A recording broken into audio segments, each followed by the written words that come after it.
Hello and welcome back to my channel. My name is Lesia and today I wanted to talk to you about my favorite books of childhood.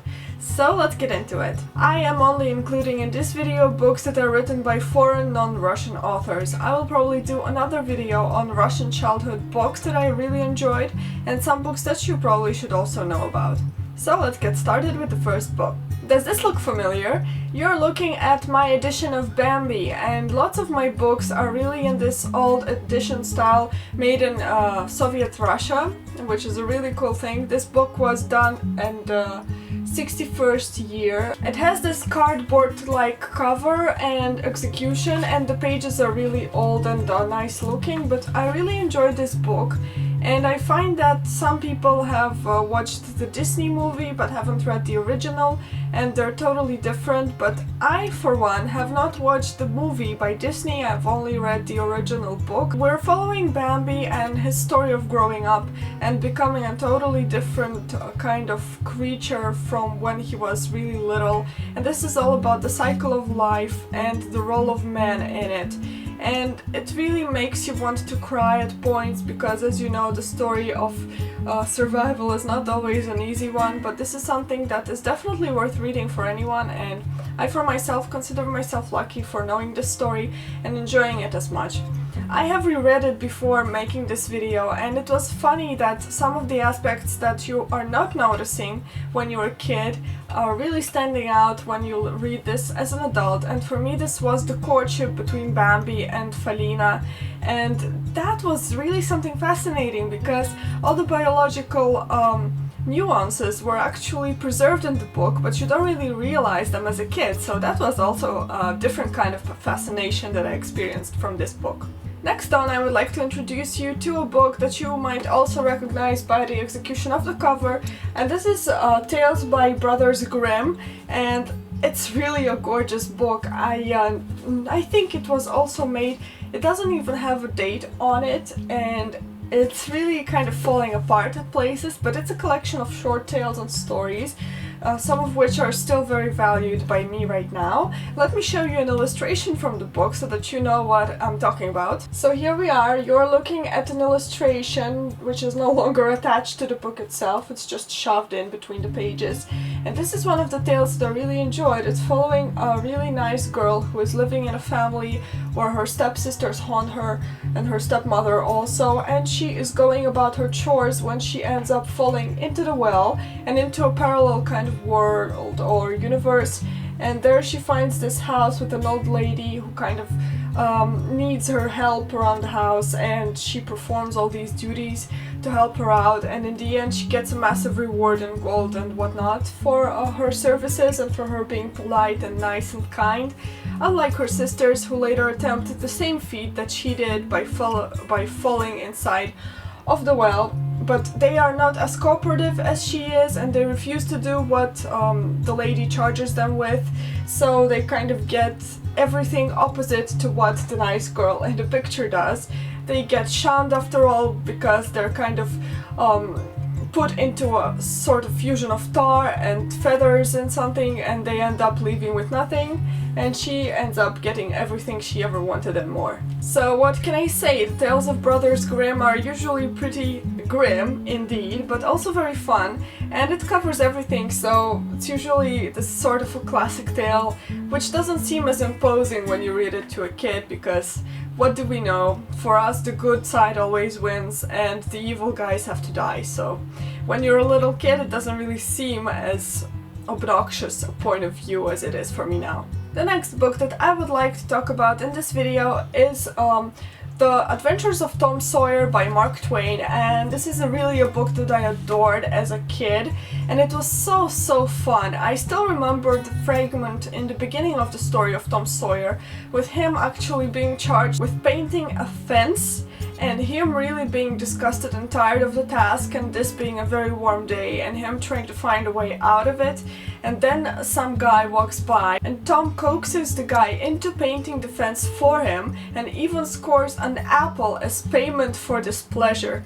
And to this day, Tom Sawyer is one of the most inventive minds in the whole literary world, and he is kind of this inspiration for me to think of a situation in a different light. One of the first love stories I enjoyed was in this book with Tom Sawyer and Becky Thatcher.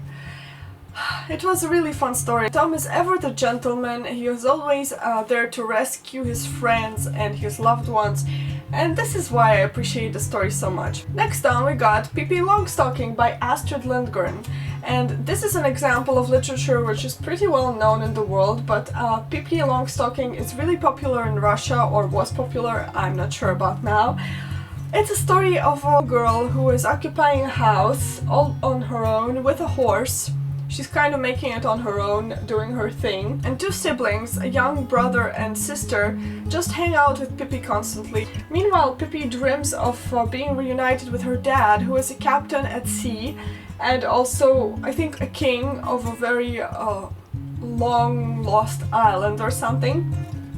And while the kids discard this notion of Pippi as a dream or being unrealistic, in fact, in this edition of the book later, Pippi is reunited with her dad and also travels to this far-off island. And this was a really fun story arc, which I really enjoyed. Another childhood classic that I really enjoyed was The Adventures of Nils, or in Russian it's called The Wonderful Adventures of Nils with the Wild Swans, I think. And it's written by Selma Lagerlöf. It's a bit hard to spell out because it's Swedish, I think. This is a really nice book following a boy Nils who is kind of misbehaving, and for his misbehavior and slackish attitude towards others, he gets punished by a dwarf whom he abused, and the dwarf shrinks him down to a very small size. After what, Nils escapes the place where he is living to go away with the wild swans in order to find the dwarf again in order to retain his normal size. This story was one of my favorites when I was a kid because the manipulations in size were really something funny for me as a child, and also Nils gets to travel a lot and he's also communicating with lots of animals, which is also very fun. And there's a really nice story arc when he goes into one of the cities, and there is a whole day that he spends there, and he discovers that at midnight the monuments come alive, and there are two different monuments. One of them is a wooden monument and the other one is made of regular bronze material, I think. And unfortunately Nils, still not quite recovered in his good graces or manners, he still ends up cursing during the day on the monument. He's kind of misbehaving, and then when the monument comes alive, he's seeking Nils out to get his revenge. So it's a really funny story because it's about travel, it's about good manners, it's about actually becoming a good person, and Nils achieves all that, so it's a really fun story to follow, and I hope more people get to know about this one. The last book that I'm going to talk about in this video is Mary Poppins Opens a Door. It's the third and final book in the Mary Poppins series, and I don't have the other two editions right now. It was kind of hard to find them, but this one is really beautiful, so I might as well show you this one. It's by Pamela Travers, and it's really famous, and it's very revered in Russia. And we also have a movie about Mary Poppins, which is also a very nice musical kind of movie, and I enjoyed it immensely. And Mary Poppins really helped me to know a lot more about the English. For example, this book opens up with the day of Guy Fawkes, a guy on whom I knew absolutely nothing before starting this book. And yeah, this book really follows up a lot of stories. You can see my drawings and colorings here with Mr. and Mrs. Banks. It was really a genuinely fun ride because Mary Poppins also held something very magic for me. And as you can see, all the books that I read are usually tied up with magic and something crazy happening and something being very amiss and people being very resourceful. So those were some of the books that I read as a kid. Please let me know down below whether you like this kind of video and whether I should do another one on the English books that I read, or maybe talk to you more about the Russian books that you know nothing of and talk to you about the stories that we enjoy as kids. So if you like this video, please leave me a thumbs up and don't forget to subscribe to my channel so that we can discuss books together. I hope you have a nice day and I'll see you in the next, guys. Bye bye!